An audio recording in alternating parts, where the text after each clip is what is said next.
Laure Verrier. Bonsoir Laure et bienvenue sur cette scène.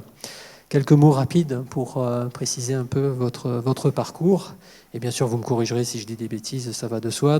Pour dire d'abord que vous êtes psychologue interculturelle et médiatrice. Un beau métier, ça. C'est quoi exactement, en 2 secondes?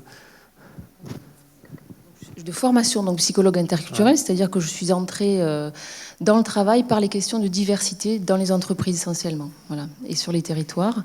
Et médiatrice, ma porte d'entrée aujourd'hui, c'est le conflit. Voilà, mon travail, c'est le conflit. On va en parler dans un instant, merci. Donc vous êtes responsable pédagogique d'un titre au CNAM, d'un certificat de compétences qui s'appelle les pratiques de médiation. Donc vous êtes un peu de la maison et j'en suis fier. Vous intervenez aussi au sein du dispositif ARS. Alors ce ne sont pas les agences régionales de santé, mais c'est l'appui aux relations sociales. C'est un service du ministère du Travail et du réseau ANACT. Patrick Conjard, bienvenue. On s'est déjà salué tout à l'heure. Vous êtes chargé de mission donc de l'Agence nationale pour l'amélioration des conditions de travail, ANACT pour faire simple, et pour les habitués. Vous intervenez en entreprise, vous êtes en charge d'animer le projet management du travail pour le réseau ANACT-ARACT, ma collègue l'a rappelé tout à l'heure. Vous êtes l'auteur de pas mal d'ouvrages aussi, d'articles sur le champ de la professionnalisation du management, dont un que j'ai retiré parce qu'il est récent tout simplement, le management du travail, une alternative pour améliorer bien-être et efficacité au travail, paru évidemment chez vous, aux éditions ANACT en janvier 2015. Bref, moi je dirais une valeur sûre, donc il fallait aussi qu'il soit là. Mais au fond, pourquoi est-ce qu'on vous a choisi ?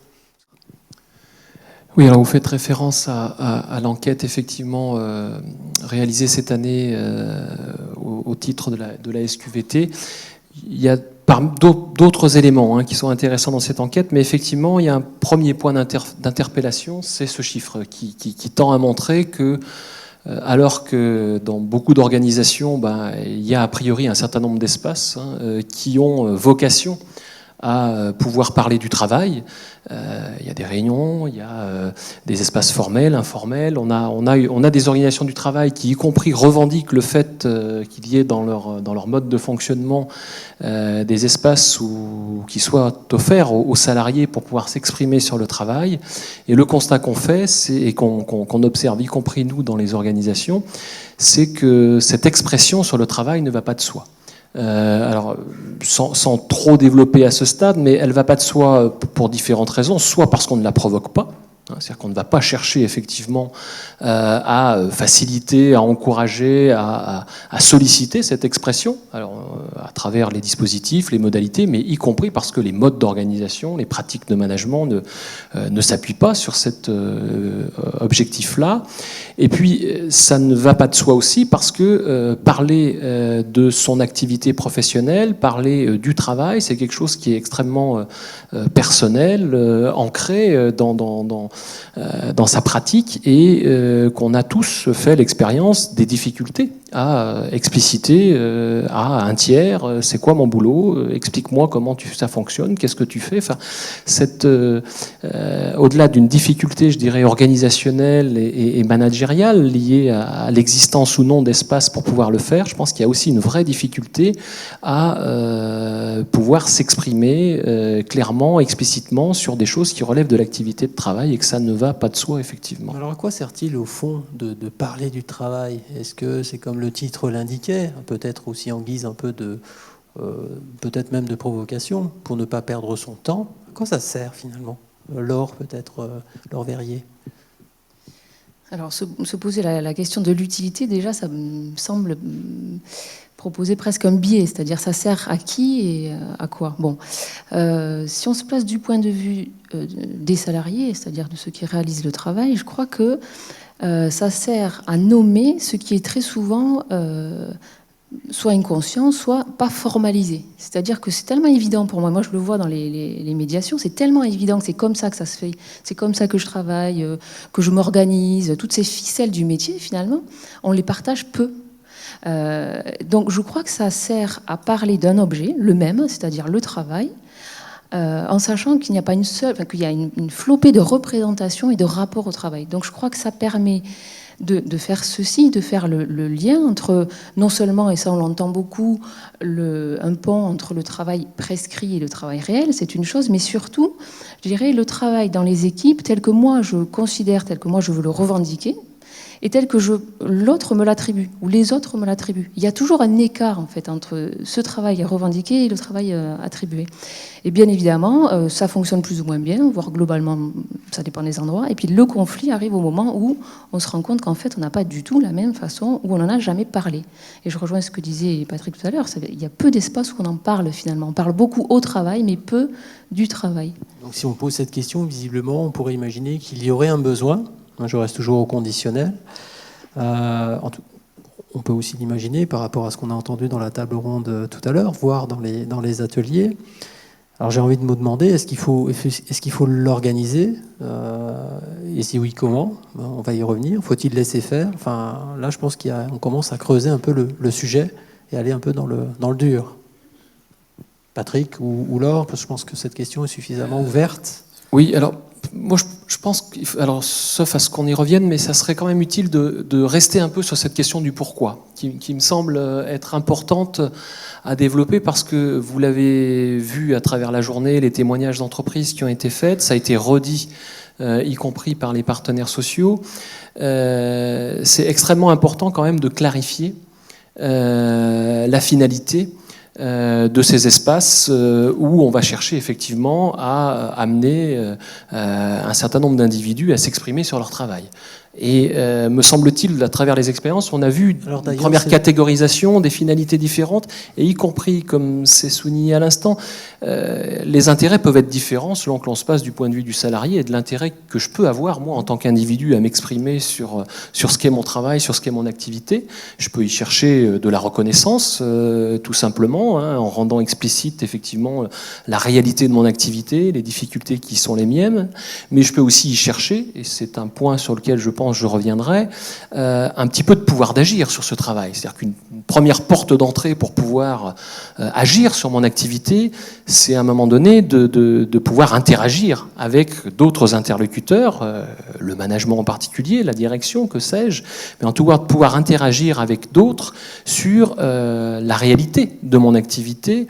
C'est un premier point de départ. C'est-à-dire que si on n'a pas accès au travail, si on n'a pas la possibilité de pouvoir le mettre en débat, le discuter, ça va être plus difficile d'interagir et d'être un petit peu acteur dans cette activité-là. J'entends dialogue au travail, dialogue sur le travail.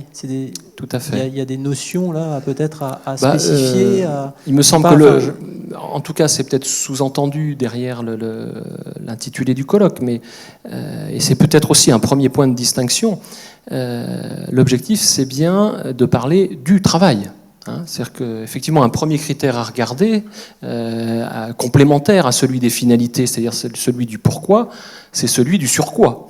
C'est-à-dire qu'effectivement, premier point, c'est pourquoi, et on a vu des illustrations où on était parfois dans des enjeux de développement d'une culture commune, d'appartenance à un collectif, de professionnalisation. D'autres fois, c'est des logiques de résolution de problèmes, de processus d'amélioration continue. Parfois, c'est véritablement un espace de régulation entre le prescrit et le réel qui était évoqué à l'instant, et que du coup, en fonction de ce pourquoi on ouvre ces espaces, pourquoi on discute du travail, ça délimite aussi l'objet sur lequel on va parler.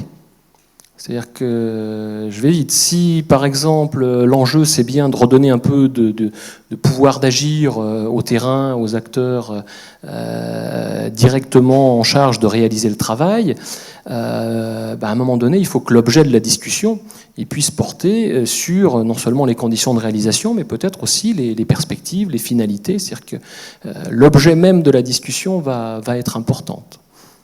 Dialogue au travail, dialogue sur le travail. Vous n'avez peut-être pas tout à fait la même vision. Alors c'est vrai que moi je parle du point de vue de la pratique de la médiation. Donc lorsque les acteurs, les personnes échangent en médiation, c'est vrai qu'on entre souvent par des tensions interrelationnelles. Ça bloque, quoi. On n'arrive plus à se parler. Sa tête ne me revient plus, ça bloque, voilà. Donc précisément, on n'arrive plus à parler du travail. Donc là, ce qui se passe, c'est que les personnes ont besoin de revenir de retraverser des moments qui ont été des éléments déclencheurs, parfois qui sont totalement anecdotiques. Mais vraiment, ça peut paraître tout à fait étonnant, la fois où tu es rentré dans la réunion, que tu as dit bonjour à tout le monde, sauf à moi. Je me suis dit, et là, c'est parti. Et ça peut faire 2 mois, 3 mois, voire des années. Donc il y a toujours un élément déclencheur qui peut être anecdotique, voire plus important, notamment dans les moments où il y a des changements. On sait que des éléments déclencheurs sont loin d'être anecdotiques, mais parfois ça ne tient à pas grand-chose. Donc il y a besoin de retraverser ça et de mesurer, c'est surtout ça qu'on va faire dans ces temps-là, les écarts entre les intentions et les effets que ça a produit. Voilà. Et souvent, on se rend compte qu'il y a beaucoup de malentendus. Alors, je ne dis pas qu'il n'y a pas de désaccord, il y a des désaccords profonds parfois, mais l'écart entre les désaccords, les différences et puis les points communs sont quand même moindres. Enfin, je veux dire, le noyau dur, vraiment les endroits de divergence forte, sont moindres par rapport aux points sur lesquels on ne voit pas les choses de la même manière parce qu'on n'est pas à des places différentes, que les enjeux sont différents. Donc, juste port d'entrée, c'est l'interrelationnel. Et ensuite, de quoi on se rend compte à chaque fois en médiation que l'on va parler du travail. Voilà, donc je dirais la porte, là où ça bloquait, c'est la relation, c'est ce que j'ai imaginé que tu pensais de moi et c'est ce que je pense de toi. Et je t'ai enfermé ou on s'est enfermé, donc on est vraiment dans un enfermement, un blocage. Mais tout de suite après vient le besoin de clarifier les places, le besoin de clarifier l'organisation, de reprendre tel ou tel point. Et on se rend compte qu'on va naturellement, j'allais presque dire naturellement, il faudra qu'on y revienne, mais en tout cas facilement et rapidement parler du travail concret, précis pour chacun. Voilà. Même si vous nous parlez, enfin, j'ai trouvé cette notion de conflictualité constructive. Est-ce que c'est avec cette boîte à outils-là que j'aimerais bien que vous nous décryptiez un petit peu, que vous intervenez pour finalement aboutir à un objectif qui est parler du travail? Oui, pourquoi je parle je ne suis pas la seule, pourquoi on parle de conflictualité constructive? Parce qu'on est encore dans une culture où le conflit, c'est quand même soit le rapport de force, et nos amis syndicalistes sont bien placés pour savoir que parfois c'est utile. Il est naturel dans le monde du travail. Et il est naturel, il est structurant. Voilà, il est structurant. Et en même temps, on sait aussi que pour parler, pour avancer, il y a besoin de sortir d'un débat de position. C'est-à-dire passer des positions qui sont souvent fortes aux préoccupations, et vous parliez des besoins tout à l'heure, des uns et des autres. Donc je crois que en fait, l'enjeu, si on avait juste une chose à se dire, c'était peut-être de créer une culture du conflit précisément dans les organisations aujourd'hui, au sens de créer une culture de la confrontation et se dire que quand il y a un conflit au sens d'une tension, ben c'est un cadeau, quoi. C'est une opportunité précisément pour aller voir où ça tiraille, où est-ce qu'il faut rectifier, qu'est-ce qu'il y a à reconnaître, qu'est-ce qu'il y a à penser autrement, et puis en quoi on peut innover, parce que l'enjeu quand même il est là. Passer du conflit, du blocage à la créativité, l'innovation pour le bien-être, et je crois qu'on est tous d'accord. Si on ne vous connaît pas, comment on fait? Parce que visiblement c'est pas naturel dans les organisations, en tout cas en France, je ne sais pas. Comment fait-on pour s'organiser, pour créer cette culture de la conflictualité? Tout le monde n'a pas votre numéro de téléphone? Bon, je pense qu'il y a déjà plusieurs façons de faire. Donc là, je n'en présente qu'une. Et puis, Patrick, après, tu compléteras avec d'autres démarches, d'autres dispositifs. Je crois que le plus difficile, c'est de créer les conditions, en fait. Une fois qu'on est autour de la table, que les acteurs sont autour de la table, je ne dirais pas que le plus gros effet, mais il y a quand même déjà le désir de se parler, le désir d'avancer, le désir de nommer, le désir de se dire qu'on n'est pas d'accord. Et ce sur quoi on n'est pas d'accord, au fond, de pouvoir nommer ce qui est important pour soi et d'entendre ce qui est pour l'autre. C'est quand même ça la médiation, hein. C'est pas beaucoup plus compliqué que ça au départ. Et alors pour ça, il faut créer des conditions. Et les conditions, je crois que c'est d'abord se rappeler qu'il ne peut pas y avoir injonction à médiation. Même si c'est à la demande du juge, même si c'est à la demande d'une direction, on ne peut pas forcer à la médiation. Donc déjà, assurer ça. Assurer aussi que les échanges... alors assurer aussi que le mandat, ce qu'on appelle le mandant, est bien situé.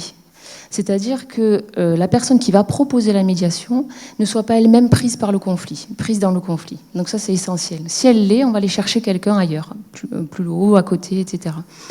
Donc bien situer le mandat et aller chercher ce qu'on appelle, nous, un second mandat, c'est-à-dire permettre aux acteurs qui sont en situation de tension de créer un collectif qui va aller en médiation. Et donc, avec eux, on va, je ne sais pas si je reviendrai peut-être tout à l'heure un peu sur les questions de méthode, mais avec eux, on va construire le cadre, en fait. Voilà. Comment est-ce que ça pourrait se passer? Parce que c'est là la difficulté. Qui va venir? Sur des conflits collectifs, c'est jamais tout le monde. Donc comment est-ce qu'on constitue le groupe? Comment est-ce qu'on sait si moi j'y suis pas, mais qu'un tel y est, c'est un peu comme si moi j'y étais, je vais m'y retrouver. Ça pose la question de la représentativité, qui est loin d'être simple. Et puis il y a toute une série de questions sur, et ça je crois que c'est extrêmement important, que la médiation ne prend pas la place des lieux et des instances légitimes de décision. Donc ça me paraît essentiel, et je pense qu'il y a quelques années, on n'était encore pas au clair avec ça. Donc c'est vraiment un espace dédié à côté dans lequel on va construire les conditions d'un échange en se basant, et j'arrêterai peut-être là pour l'amont, on reviendra peut-être après sur sinon je couperai. Voilà, on reviendra après sur comment ça se passe quand on y est. Mais l'amont, c'est quand même fondé sur une utopie dont on peut discuter clairement, c'est-à-dire que c'est fondé sur le fait qu'on est toujours dans des inégalités de place, bien évidemment hiérarchiques, de tous ordres, et que la médiation est fondée sur cette utopie de l'égalité de parole. Voilà. Alors c'est un peu une utopie, c'est pour ça que comme on parle d'utopie, est-ce que concrètement dans les organisations dont vous avez aussi d'habitude, Patrick Congeard, en termes de management, c'est votre dada, je peux dire ça. Est-ce que c'est reconnu? Est-ce que ces pratiques sont reconnues? Est-ce qu'elles commencent à s'installer? Et si oui, comment? Avec quelle méthode? Et on reviendra peut-être sur des éléments méthodologiques un peu plus poussés encore pour éclairer notre public. Je pense que c'était intéressant d'avoir deux profils comme les nôtres, effectivement, parce que la médiation en tant que telle, moi je ne suis pas un expert de la médiation, et y compris l'appel à la médiation dans les organisations n'est pas aussi fréquent que ça, c'est pas nécessairement dans la culture. Et il y a peut-être deux illustrations par rapport à ce que Laure évoquait. La question du conflit. Alors moi je suis aussi un adepte d'Yves Clos, j'ai beaucoup lu Yves Clos, j'ai aussi pas mal échangé avec lui. Ça finira par être une secte. Voilà, j'ai aussi pas mal échangé avec lui sur finalement, moi je vais dans une entreprise, je suis convaincu des vertus du conflit, mais allez essayer d'expliquer ça à une direction d'entreprise. Je peux vous dire que c'est quand même un défi assez important, surtout si vous y allez avec ce vocabulaire-là. On va essayer d'installer du conflit dans votre organisation. Vous verrez, le conflit est vertueux, et c'est dans cette discussion sur le conflit que va naître des choses positives. Alors là, il va vous dire, oui, le conflit, je connais déjà, j'ai un certain nombre d'espaces dans lesquels tout ça me prend bien la tête, et c'est très compliqué. Donc, c'est un peu une boutade, mais c'est quand même comment, effectivement, ne nous laissons peut-être pas enfermer dans les mots, parce que derrière cette idée de vertu du conflit, il y a bien quand même l'idée de dire, dans une organisation, on n'a pas tous la même place, on n'a pas tous la même représentation, et en particulier, on n'a pas tous le même regard, le même point de vue vis-à-vis du travail.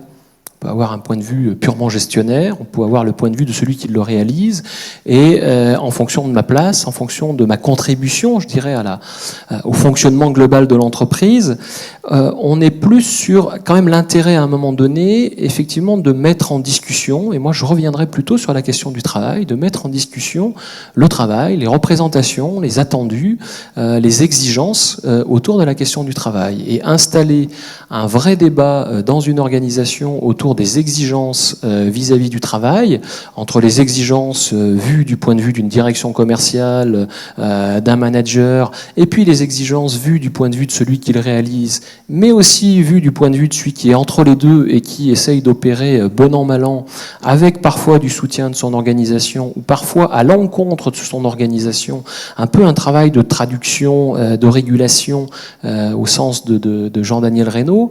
Là, il y a des choses intéressantes, et peut-être ça n'est qu'une question de vocabulaire, mais il y a aussi quand même des éléments de méthode sur comment on installe cet aspect-là, et comment derrière cette idée assez intéressante sur le plan intellectuel, il faut l'opérationnaliser pour ne pas effrayer les différentes parties prenantes. Et l'autre point sur lequel je voudrais rebondir, compte tenu de l'angle d'attaque de Laure, c'est finalement la question des prérequis ou des conditions préalables ou nécessaires pour pouvoir accéder à la parole sur le travail. Alors j'en ai cité un premier qui est important, vous l'avez compris, c'est de savoir pourquoi les gens sont là et d'être clair sur les finalités. En gros, on se réunit pour parler du travail. Pourquoi? Est-ce que c'est pour faire du bruit avec sa bouche? Est-ce que c'est pour se plaindre et uniquement se plaindre sans qu'effectivement on soit en capacité de s'appuyer sur le résultat de cette discussion? Donc ne leurrons personne et soyons clairs sur les finalités, ça me semble être important. Mais Laure en introduit un second, qui est quand même la question je dirais des conditions relationnelles du cadre et où en est l'entreprise par rapport à des questions purement et simplement de relations sociales et de dialogue entre les différentes parties. Juste un exemple, j'intervenais il n'y a pas très très longtemps dans une PME avec effectivement cette velléité de dire bon bah voilà, on va essayer d'ouvrir des espaces où on va pouvoir, au regard des problématiques, discuter du travail. On a un peu de méthode, un peu d'apport à amener sur cet aspect-là, mais les relations de travail étaient tellement conflictuelles, pour le coup, dégradées, l'absence de confiance entre les différentes parties prenantes, des prises de position enfermantes par les différents acteurs, partenaires sociaux, salariés, encadrement, si on reprend tout à l'heure le schéma de Jean-Michel, que finalement cet accès direct au travail n'était pas possible. Cet accès direct au travail n'était pas possible, et auquel cas, c'est pas véritablement un conseil à aller vers de la médiation, mais ça y ressemble un petit peu dans ce que j'entends, c'est l'idée de dire, mettez en place un dispositif d'appui aux relations sociales, parce que avant de pouvoir travailler sur le fond, il faut peut-être travailler sur la forme et restaurer un climat de confiance, un cadre qui va permettre et autoriser cette discussion sur le travail. Et sans ça, je pense qu'on n'aurait pas pu accéder au travail et à la discussion sur le travail. La confiance serait un élément qui empêcherait ou qui empêche aujourd'hui peut-être de parler du travail évidemment. Au travail. Oui, évidemment. Est-ce qu'on en parlait avant? Et avant, ça peut être il y a 10 ans, il y a 20 ans, Quelles sont les pratiques? Est-ce que vous avez peut-être un éclairage? Pourquoi est-ce que c'est une mode finalement, le dialogue social, de parler du travail au travail? Je vais peut-être commencer et puis je laisserai Laure compléter.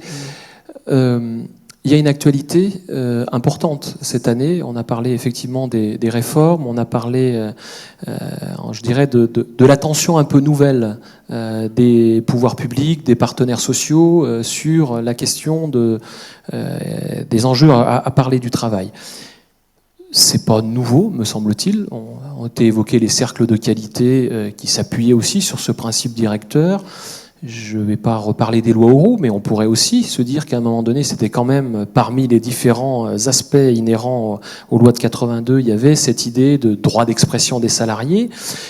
Malheureusement, pour différentes raisons, ça n'a pas véritablement eu les effets escomptés. Donc, il y a eu des tentatives, y compris dans les pratiques de management, le management participatif, les équipes de travail autonomes. Il y a eu des tentatives qui n'ont pas nécessairement abouti, faute peut-être d'avoir été jusqu'au bout de la démarche ou d'avoir été suffisamment robuste sur le plan un peu de la démarche, de la méthode, etc. Et si aujourd'hui, me semble-t-il, on en parle un peu plus qu'hier, c'est pas tant parce que les approches d'hier n'ont pas forcément produit les effets escomptés, c'est aussi peut-être parce qu'on a atteint un limite du système et des modes de fonctionnement actuels. Si les entreprises, dans des contextes de concurrence, doivent miser sur l'innovation, si dans des contextes de raréfaction des ressources, il faut miser sur l'engagement des salariés, si au regard de l'intégration des nouvelles générations qui aspirent peut-être à d'autres modes de relations managériales, à une autre forme d'engagement dans leur travail, tous ces aspects-là invite nécessairement, me semble-t-il, les directions d'entreprise à remettre un peu sur la table cet enjeu de réinstaller les espaces de discussion sur le travail. Alors vous dites les entreprises, et en réalité, on parle surtout de réglementation, de lois, de rapports, etc. Donc en fait, on a besoin d'un cadre qui vient de là-haut, pour ensuite réguler ça ou l'organiser. Je vais laisser Laure peut-être compléter, mais je reviendrai sur cet aspect-là, notamment, me semble-t-il, en réaction à la table ronde des partenaires sociaux, où moi je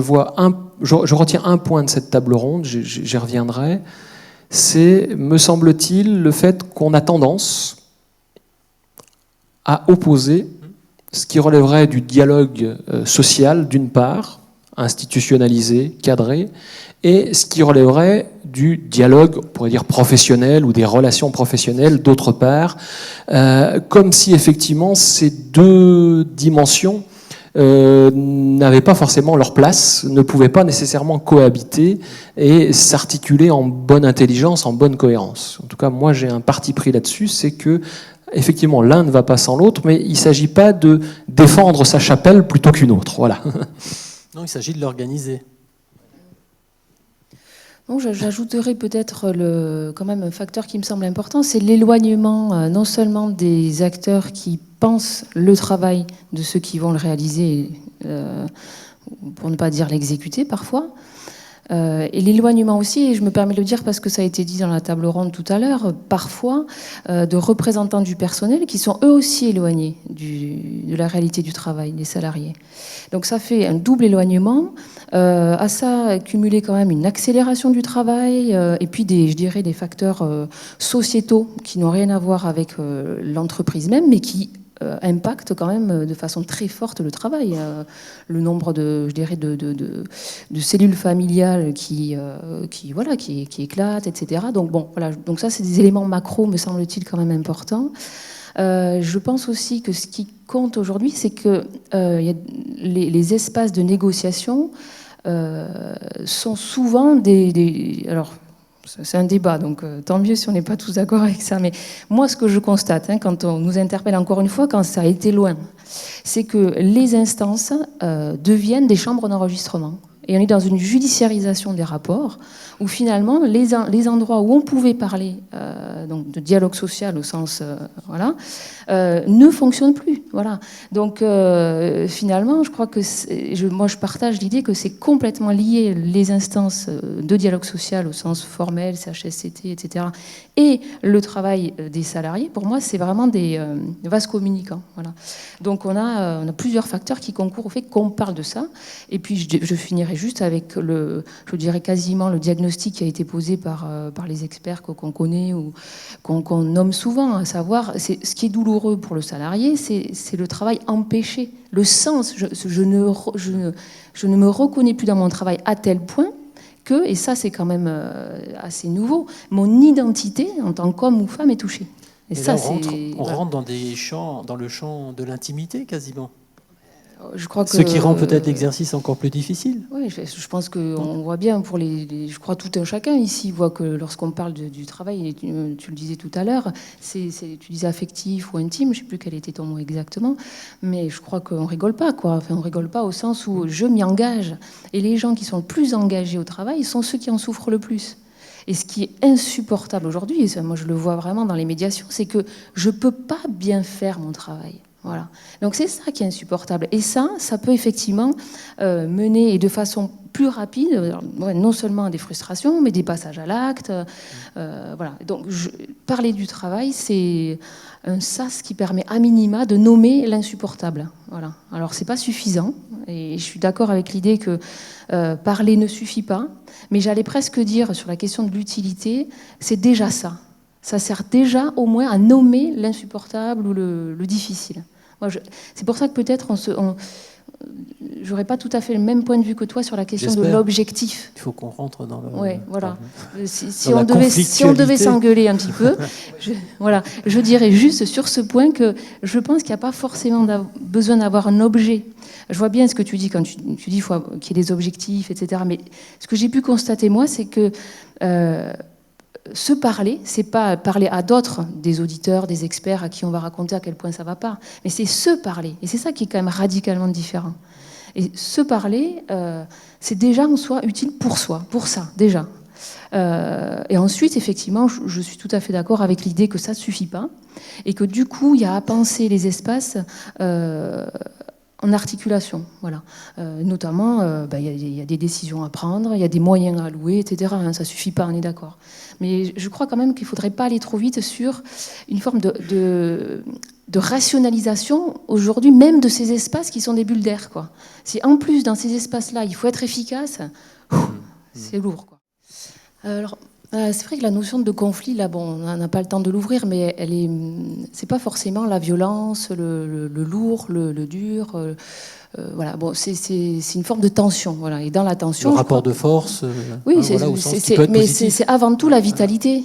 Voilà. Je crois qu'il n'y a pas à opposer. Il me semble qu'on est vraiment passé d'une lecture binaire. Là, je ne sais pas comment vous avez vécu ça ces derniers temps, de la souffrance, toute la période des suicides, etc. Ah, on tourne la page et maintenant on ne parle plus que de bien-être au travail, de qualité. Il faut arrêter avec ce qui est lourd, il faut arrêter avec ce qui fait souffrir. Et maintenant, on va parler du. Moi, il me semble que c'est vraiment c'est un antagonisme, c'est-à-dire qu'on est vraiment sur ce fil où on est à la fois sur des choses qui sont difficiles à dépasser, et puis derrière ce qui est dur, il y a la vitalité. Et je crois que la critique, les attaques, le conflit, c'est des portes à ouvrir pour aller dire quoi finalement, parler de son propre désir au travail. C'est pas autre chose, hein. Et c'est justement quand je ne peux plus faire ça ou quand les autres m'en empêchent parce qu'ils m'ont enfermé dans le chieur du service ou le bouc émissaire, etc., c'est là que c'est très dur. Mais dès qu'on arrive à réouvrir, à redéployer, je vous assure, mais vous devez connaître ça, dans des sorties de crise, mais c'est un soulagement. Mais comment on en est arrivé là, voilà. Comment est-ce qu'on a pu en arriver là avec s'enliser comme ça. Donc je crois que derrière les difficultés, c'est qu'est-ce qui est empêché. Voilà. Qu'est-ce qui fait que mon désir au travail, ma capacité à être professionnel, à faire un boulot de qualité, qu'est-ce qui fait que ça s'est empêché? Si je peux le nommer, si on peut traiter pour que ça soit de nouveau rendu possible, il y a un élan qui est là. Et donc voilà, moi je suis assez... comment dire ? Je ne sais pas si c'est la question d'être optimiste ou pas, mais je trouve que quand même dans les situations très bloquées, la vitalité est toujours là. Voilà. Enfin, et je crois que la pire des choses, c'est d'être nié dans l'expression de sa réalité. Voilà. C'est ça qui est dur. Mais au fond, je n'aurais pas cette lecture binaire, quoi. Voilà. Une petite réaction, Patrick, par rapport à peut-être l'interpellation de monsieur.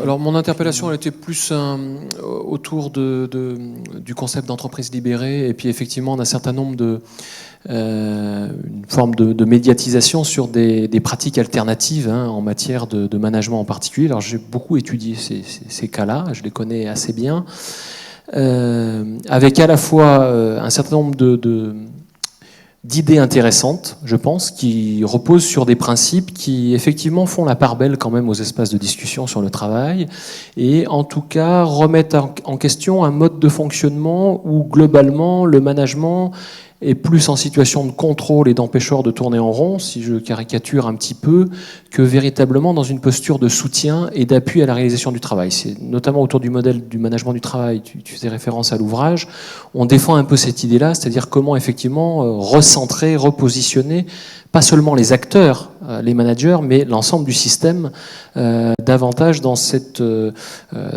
positionnement de soutien, de régulation. Là où je tique un petit peu plus, c'est que certaines vont jusqu'au bout de la démarche et véritablement mettent en œuvre des pratiques et sont prêts à revoir leur processus de décision. C'est-à-dire que l'objet de la discussion, il n'est pas simplement sur comment tu penses s'y prendre pour faire telle ou telle activité, il est aussi sur des discussions sur l'économique, des discussions sur les objectifs. En tout cas, il y a un vrai partage, une vraie discussion et un vrai souci de revoir les processus de décision. On n'est plus dans des logiques top-down, mais on est dans des logiques qui essayent de rendre un petit peu opérationnel ce qu'on appelle le principe de subsidiarité, c'est-à-dire de laisser en sorte que localement les gens trouvent des réponses aux problèmes qu'ils se posent, notamment à travers la discussion sur le travail, et que s'ils sont plus en capacité de trouver eux-mêmes, on remonte d'un cran pour trouver les bons arbitrages. Mais on est quand même dans un schéma de pensée du coup qui est assez inversé par rapport au monde de fonctionnement actuel, et toutes les entreprises ne sont pas prêtes à aller jusque-là, et pour beaucoup, mais enfin on a connu ça avec la RSE, avec la QVT, on va connaître ça aussi, pour beaucoup il y a aussi des effets de communication, et quand se posent les vraies difficultés, ça peut buter. Et ça bute notamment quand même sur la question de la place et du rôle des managers. Parce que c'est pas une organisation sans manager, c'est une organisation où les managers sont repositionnés sur d'autres fonctions, sur d'autres activités. On va peut-être y revenir tout à l'heure. Oui, alors je sors du débat, on pourra y revenir sur la question des entreprises libérées et des alternatives, en tout cas imaginées en termes de management. La conflictualité, la notion de conflit, Moi, il me semble que par rapport, et Laure avait à juste titre rappelé quand même la tendance actuelle des organisations du travail à être quand même de plus en plus complexes, éloignées du travail. Ce qui manque en termes de discussion, c'est peut-être quand même la discussion autour des tensions et des paradoxes inhérents au travail. Et peut-être c'est une autre façon aussi d'amener les choses, plus que la notion de conflictualité qui, effectivement, comme tu le rappelais, peut donner lieu à des interprétations, à des lectures différentes. Moi, il me semble que c'est plus la notion de tension et de paradoxe que vous avez dans toutes vos organisations, hein, entre les exigences du client, entre les attentes de mes salariés, entre juste l'exemple de la réforme hospitalière, vous mettez à la place d'une cadre de santé qui est confrontée à des exigences et des attentes du patient qui est hospitalisé, hein, une dame de 75 ans qui se fait opérer d'une prothèse de hanche, qui est peut-être très bien soignée ici, qui a envie de rester 10 jours, mais elle a un système de rotation des lits qui fait qu'elle ne va pas pouvoir la garder autant, elle a des exigences économiques qui fait qu'elle va devoir composer avec ça, et en même temps elle a des équipes avec des absences, avec des attentes, enfin voilà, on ne peut pas tout développer, mais on voit bien que dans ces évolutions-là, alors qui pour le coup sont ici liées quand même à des réformes, mais qui existent aussi dans le secteur privé, elles génèrent un certain nombre de tensions et de paradoxes. Est-ce qu'on met un mouchoir sur ces tensions et ces paradoxes ? On fait comme s'ils n'existaient pas. Est-ce que on va traiter uniquement le conflit et la plainte qui, si on gratte un petit peu, est lié quand même à l'absence de gestion, de mise en discussion autour de ces contraintes et de ces paradoxes.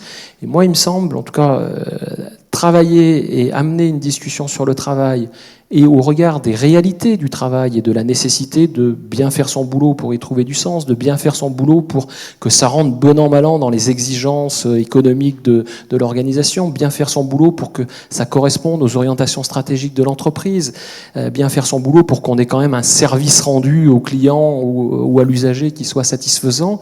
On voit bien que ça relève d'un certain nombre de tensions, de paradoxes qu'il faut être en capacité de discuter. Qui appellent à des compromis, qui appellent à des solutions peut-être provisoires, mais qu'il faut organiser, me semble-t-il. Et je rejoins Laure derrière l'idée de c'est utile à un moment donné d'avoir des lieux d'expression, et que la première vertu d'un espace de discussion, ça peut être une vertu de diagnostic, hein, où effectivement ça rend visible des mots liés au travail et ça permet de les partager. C'est quand même pas neutre, effectivement. Ceci étant, ça a été rappelé aussi, c'est comment, sur cette base-là, à un moment donné, on est aussi attentif aux résultats du dialogue sur le travail. Qu'est-ce qu'on fait de ce qu'on se dit ? Est-ce que ça permet de faire bouger des choses ? Et est-ce que ça permet véritablement, une fois encore, de redonner un peu du pouvoir aux acteurs qui réalisent le travail ? Et à quels acteurs ? Et est-ce que quel est le rôle alors du manager dans cet espace ? Et j'ai aussi envie de poser une question un peu amont, parce que vous avez déjà répondu en partie, Patrick, mais si on crée ces espaces de dialogue, c'est quand même un peu l'actualité. Il y a encore un article cette semaine dans Entreprises et carrières sur cette question spécifique de la mise en place d'espaces de dialogue. Est-ce qu'on ne finit pas par y parler plus d'emploi que de travail ? Donc ça, c'est première question. Elle n'est pas provocatrice, elle est naturelle. Ça dépend. L'exemple que vous avez évoqué, il est ça dépend dans le monde hospitalier. Oui. Et puis donc, prolongement de cette question, comment on situe le manager par rapport à ça ? Est-ce que c'est de sa responsabilité que de piloter, de mettre en place, d'être acteur, d'être complètement absent ? Comment est-ce qu'on le situe ? Et finalement, que créent ces espaces de dialogue qu'on va instituer pour faire évoluer les choses concrètement ? Parce que là, il y a encore... Je vais partir de la deuxième question. La place, le rôle... Je reviendrai à la première. La place, le rôle du management. Et je vais revenir à ma marotte. Tout dépend de l'objectif et de la finalité de l'espace de discussion. Si effectivement c'est un espace qui est là pour poser un diagnostic, entendre un certain nombre de difficultés, contribuer, le cas échéant, à des logiques de résolution de problèmes, peut-être que le manager n'a pas nécessairement sa place dans ces espaces parce qu'il peut être un frein à l'expression d'une difficulté, parce qu'il n'a pas nécessairement une expertise métier qui va venir enrichir le débat, ou parce qu'il risque d'être éventuellement dans une posture qui consiste à dire au bout du bout, je vous écoute tous, mais c'est mon point de vue vue qui vaut et c'est le mien qui va s'imposer aux autres. Et de toute façon, je ne peux pas faire autrement. Voilà. Donc, il me semble que dans un certain nombre d'espaces, effectivement, il faut se poser la question de est-ce qu'il a sa place. Moi, je dis non, pas toujours. Non, pas toujours, parce que effectivement, ça peut être un frein. Mais en même temps que je dis pas toujours, ça veut dire qu'il est quand même en connexion avec ces espaces-là. C'est-à-dire qu'il peut être garant de son organisation, il peut être en soutien, en appui, et qu'il a tout intérêt à pas être complètement déconnecté de ces aspects-là. Et même s'il n'est pas partie prenante physiquement dans l'animation ou dans l'interaction, on a tout intérêt à ne pas mettre une césure, et je reviens sur ce que je disais tout à l'heure, dialogue social, dialogue professionnel, mais qu'il reste en connexion. Si en revanche, on est sur l'objectif qui consiste à dire ces espaces, c'est des lieux qui doivent et qui peuvent permettre tout le travail d'organisation du travail, d'arrangement, d'ajustement lié à l'incomplétude de la prescription et rendu nécessaire pour trouver du sens, s'approprier un certain nombre de changements, faire les bons arbitrages. Ben, si le management n'est pas présent, c'est impossible. C'est incontournable que le management soit présent dès lors qu'on est sur ce registre-là, parce que c'est, de mon point de vue, son rôle et sa valeur ajoutée essentielle. C'est-à-dire qu'on n'est pas dans une lecture de l'organisation ou des systèmes de management où l'acteur manager est une simple courroie de transmission qui, au mieux, fonctionne dans les deux sens. On est bien sur un acteur qui organise, anime ce travail d'organisation du travail, d'ajustement, de compromis. Donc il n'est pas pensable d'imaginer qu'il soit absent de ces lieux-là. Mais ces lieux-là, ils existent dans nos organisations. Il ne s'agit pas d'inventer des dispositifs ad hoc qui n'existeraient pas. Il s'agit plutôt de repenser, de réorienter des espaces existants. On a parlé de réunions de services ou de groupes projets, et les témoignages qu'on a eus aujourd'hui montrent qu'on peut aussi infléchir ces espaces-là, qui sont des espaces de management, pour recentrer le débat sur le travail et sur ces enjeux de régulation. Laure Verrier, la place du manager. Alors, la du place management. Moi, au départ, je pensais que j'étais sensible au fait que on dise les salariés vont avoir du mal à s'exprimer s'ils ont leur responsable hiérarchique en médiation, par exemple. Donc, je partais vraiment avec cette hypothèse que j'avais même à la limite même pas interrogée, en me disant effectivement c'est compliqué. Donc, j'avais plutôt tendance à séparer les espaces dans un premier temps, etc. Et assez vite, en fait, je me suis rendu compte, on s'est rendu compte que, alors c'est peut-être un peu étonnant, voire choquant de dire ça, mais que souvent, les personnes qui sont censées être en difficulté et qui disent « moi je viens mais je ne parlerai pas » sont souvent celles qui parlent le plus et qui disent voilà, tout le monde dit que je ne vais pas y arriver, etc. Mais en fait, elles se débrouillent très bien, elles ont une capacité à traverser des choses. Voilà. Et le deuxième constat, c'est en présence ou non de la hiérarchie. Et le deuxième constat, c'est que les personnes qui sont les plus en difficulté, ce sont les managers. Parce qu'ils sont sacrément tiraillés, eux. Donc, de plus en plus, moi, ma vigilance, elle est que les personnes en responsabilité dans des médiations ne se retrouvent pas isolées. Parce que c'est souvent le cas quand même. Hein. Donc, si elles sont en difficulté dans leur acte managérial, lorsqu'elles, pour revenir sur la question de l'animation, lorsqu'elles ont à animer ces espaces-là, c'est extrêmement difficile parce qu'elles n'arrivent plus à faire tiers. Or, celui qui anime doit quand même avoir cette capacité à être tiers, à minima, je dirais. Sinon, il ne peut pas animer. Il est quoi? Il est dans un jeu de questions-réponses. Voilà. Donc, pour le manager, c'est extrêmement difficile d'animer ces espaces quand il n'a pas la légitimité. Je dirais même c'est impossible. Et quand il l'a, sa difficulté, donc il est légitime, mais sa difficulté, c'est de rendre possible l'expression des points de vue, de les entendre, non pas de les laisser s'exprimer, mais de les entendre réellement, et puis qu'il y ait une reconnaissance dans le collectif sur ce qui vient d'être nommé. Parce qu'il ne s'agit pas juste de dire, d'écouter, mais vraiment d'entendre. C'est-à-dire, quand vous dites ça, qu'est-ce que vous entendez par là?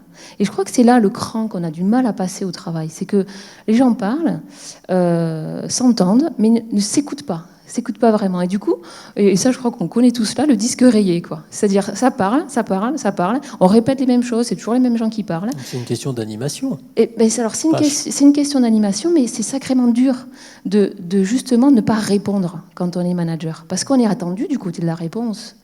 Et alors, du coup, je crois que ça pose la question, pour animer ces débats, du tiers, quoi. Du tiers. Alors, le tiers et des compétences. Voilà, du tiers et des compétences qu'il peut avoir.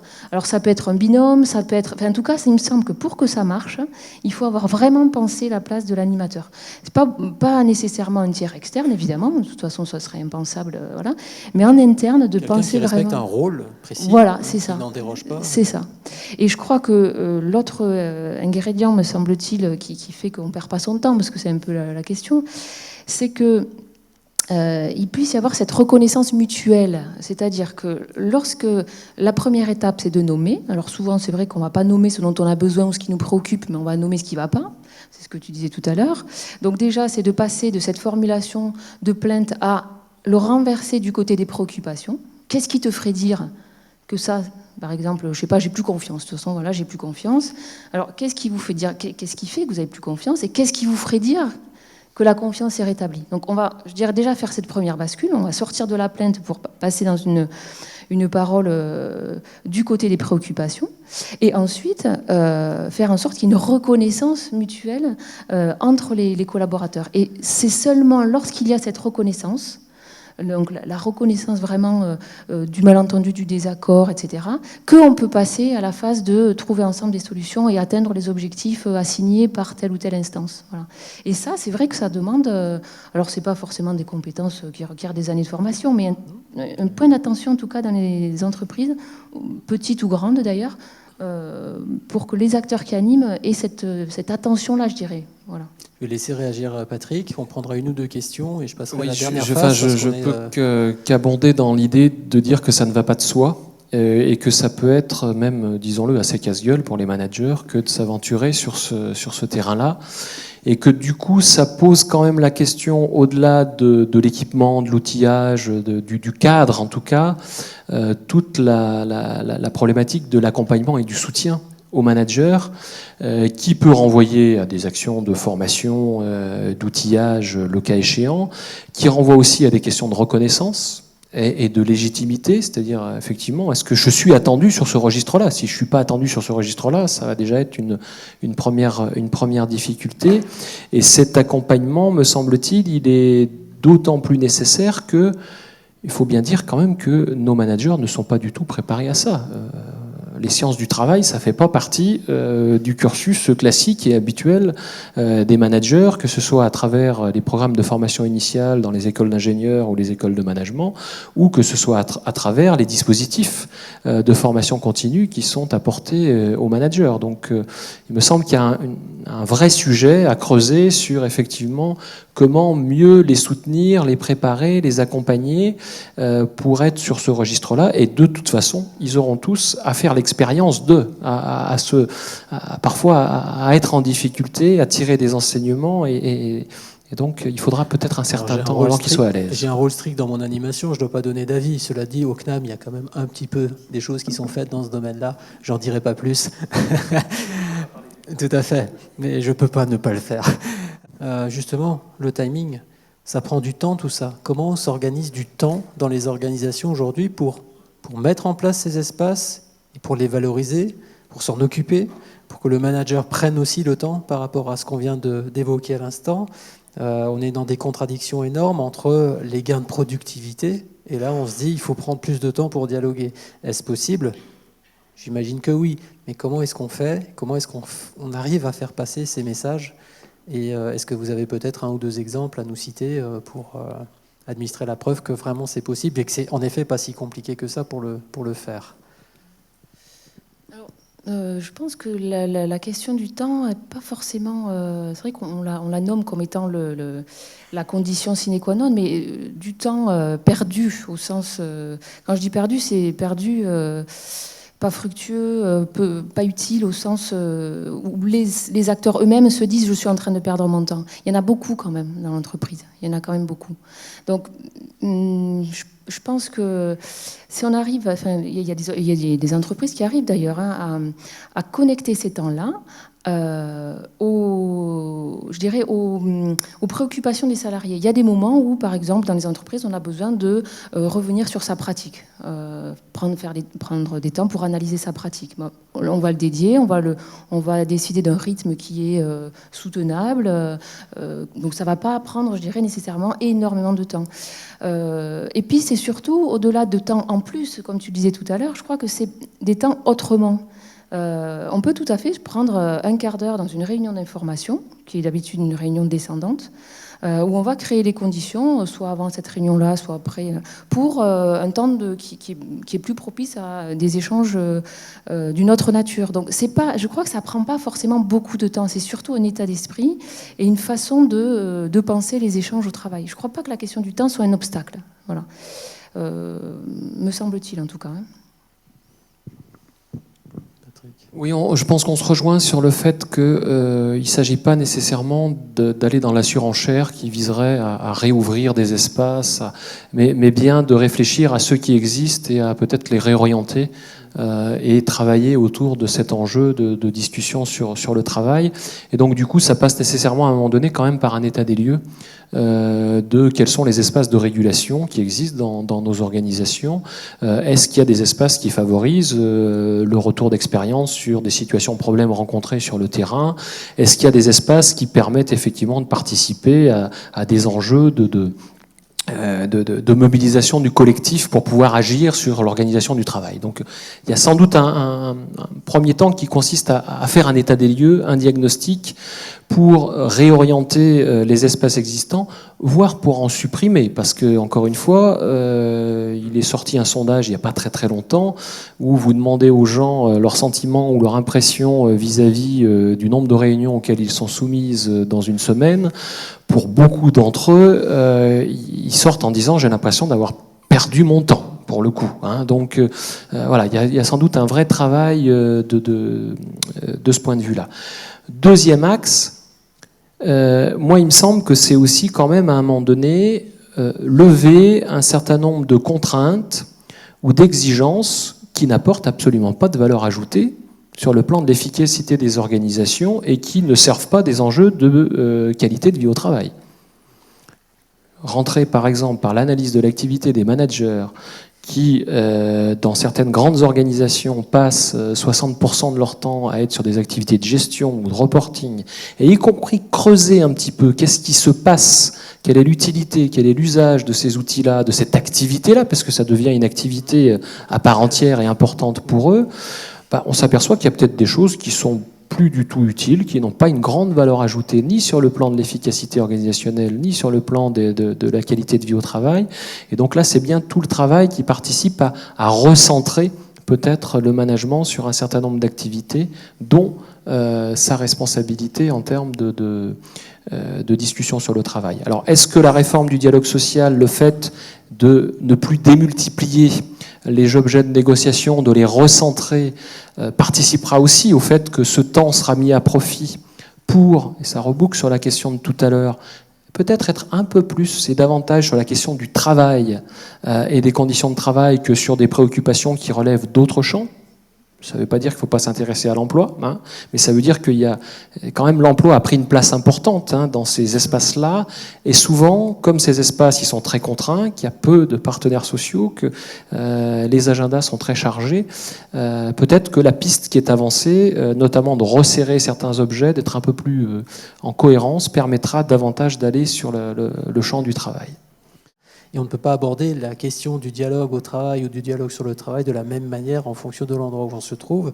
Donc peut-être, au regard de ça, un message, Laure, un message, Patrick, à nos invités. Et si ce n'est pas pour maintenant, c'est pour le cocktail. Mais en tout cas, je vous invite à y réfléchir. Laure, peut-être un mot de conclusion. Allez, je vais rester... sujet d'ouverture. Pour arriver, souvent quand c'est tard, très tard, ce serait... prenez toutes les occasions de conflit comme des cadeaux. Voilà. Voilà, c'est mon message. Un message très positif. Donc, voilà. Ah, quel challenge à relever pour Patrick, parce que là, franchement... Bon, je vais rester sur ma marotte, ça fera un peu de pub pour mon bouquin.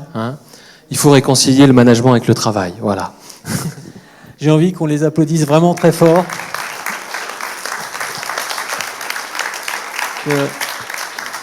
C'est un exercice pas facile, trop peu de temps, beaucoup de choses, et puis une chaleur épouvantable, parce que les projets là sont très efficaces. Mesdames, messieurs les techniciens, alors 2-3 mots de remerciement avant de conclure. Un merci très sincère évidemment à tous nos invités, toutes les personnalités qui ont pris du temps pour venir agrémenter nos travaux, de leurs réflexions, de leurs expériences. C'est fondamental pour que ce genre d'opération, ce colloque, réussisse. Un grand merci aux équipes. Je ne vais pas citer de nom, comme ça je suis sûr de n'oublier personne, mais évidemment les équipes de l'ARACT, les équipes du CNAM en Lorraine. Je vais quand même citer 2 personnes en particulier.